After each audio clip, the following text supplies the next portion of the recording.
کچھ بھی کر سکنے سے مراد یہ کہ راجہ بازار میں پیرودائی میں جو انہوں نے احتجاج کیا ان پہ پرچے دیے، اور کل بھی پرچوں کی باز گشت چل رہی تھی کہ انہوں نے کہا تھا کہ اگر آپ نے مداخلت کی تو ہم پرچہ وہ تو دیکھیں تاجر جو احتجاج کر رہے ہیں وہ تو پیرا فورس جو ہے نا وہ تاجروں کو دیکھیں ذلیل کر رہی ہے. کل جو پرسوں 2 دن پہلے ہماری ایک میٹنگ ہوئی جس میں ہمارے مرکزی جو بڑے رہنما تھے، چودھری کاشف صاحب بھی تھے، شرجیل میر صاحب بھی تھے، اور بھی بڑے کافی تھے نا، انہوں نے بھی اسی حوالے سے اسی ٹاپک پہ گفتگو کی تھی کہ پیرا فورس کا تاجر مکمل ان کے ساتھ تعاون کر رہی ہے. حکومت کا کوئی بھی ادارہ اگر تاجر کے پاس آتا ہے تو تاجر ان سے بدتمیزی کبھی نہیں کرتا، نہ کر سکتا ہے نہ وہ کرتا ہے، لیکن یہ ادارے والے کرتے ہیں بدتمیزی.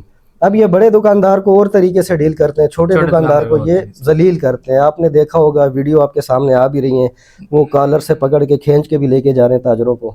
بالکل یہی تاجر کے ٹیکس پہ تو ان کی تنخواہیں چلتی ہے، گورنمنٹ کو کہاں سے لا کے دے رہی. ٹھیک ہے، تو ان کا مقصد یہی تھا کہ یہ جو احتجاج ہو رہا ہے وہ اس وجہ سے نہیں ہو رہا کہ یہ کوئی اگر ریٹ یہ زیادہ دے رہے ہیں تو ان سے ریٹ زیادہ نہ لیے جائیں.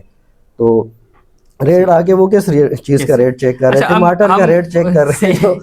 اب نے جو ہمارا علاقہ ہے جس کو لے کر ہم بیٹھے ہوئے کل اس پہ ایکشن ہوا، اب اس میں آپ کی طرف سے کیا ڈیمانڈ ہے؟ کیا آپ کہنا کیا چاہتے ہیں؟ آپ کا کیا میسج کیا ہے؟ میرا دیکھیں خرم بھائی، کل جو آئے ہوئے تھے انسپیکٹر حمزہ صاحب بھی تھے اور ان کے ساتھ عمیر عباسی صاحب بھی تھے، ان سے میں نے کل بھی یہی گفتگو کی، ریکویسٹ بھی کی ان سے کہ آج آپ دیکھیں سامان ان کا لے کے جا رہے ہیں لیکن آپ تاجروں کو بھی تو کوئی سہولت دیں. جیسے جو ہماری مارکیٹ ہے یہ کم سے کم یہاں پہ 1000+ دکانیں بنتی ہیں ٹوٹل مارکیٹ میں ساری ملا کے، زیادہ ہوں گی کم نہیں ہوں گی. ہمارا جو انٹرسٹ بنتا ہے وہاں پہ چنچی کا سٹاف بھی ہے، پھر آپ نے دیکھا ہوگا آپ یہاں کے رہائشی ہیں، غیر قانونی سٹاف بھی ہے، اس کے علاوہ وہاں پہ ایک چنچی والا کھڑا نہیں ہوتا. دیکھیں جہاں پہ بھی کوئی سٹاف ہوتا ہے بڑے اڈوں پہ چلے جائیں، جس گاڑی کا نمبر ہوتا ہے وہ گاڑی کھڑی ہوتی ہے، لیکن چنچی والوں کا آپ نے دیکھا ہوگا ایک چنچی کا نمبر تو یہاں پہ کوئی ترتیب ہے نہیں اس طرح کی. 6 7 چنچیاں راستے میں آ کے کھڑی ہو جاتی ہیں، راستے بند ہوتے ہیں. اول تو جو ہمارا باہر کا کسٹمر آتا ہے اس کے لیے تو پہلے سے مشکل، گاڑی تو آ ہی نہیں سکتی، گاڑی تو سوال ہی نہیں پیدا ہوتا نا، گاڑی تو آ ہی نہیں سکتی، موٹر سائیکل نہیں آ سکتا تو پیدل کے لوگ اتنی مشکل سے پہنچتے ہیں ہمارے پاس. اول تو یہ دیکھیں ہماری جو ڈیمانڈ ہے جو تاجروں نے، میں نے آپ سے جیسے پہلے بھی کہا کہ پورا تعاون کیا، اس ٹائم بھی کیا، شیڈ بھی ہٹائے، انہوں نے نالے توڑے، انہوں نے کوئی اس میں بیچ میں رکاوٹ کسی نے نہیں ڈالی. آپ کے سامنے ہی تھا، آپ موجود تھے، جگہ جگہ پہ آپ موجود تھے.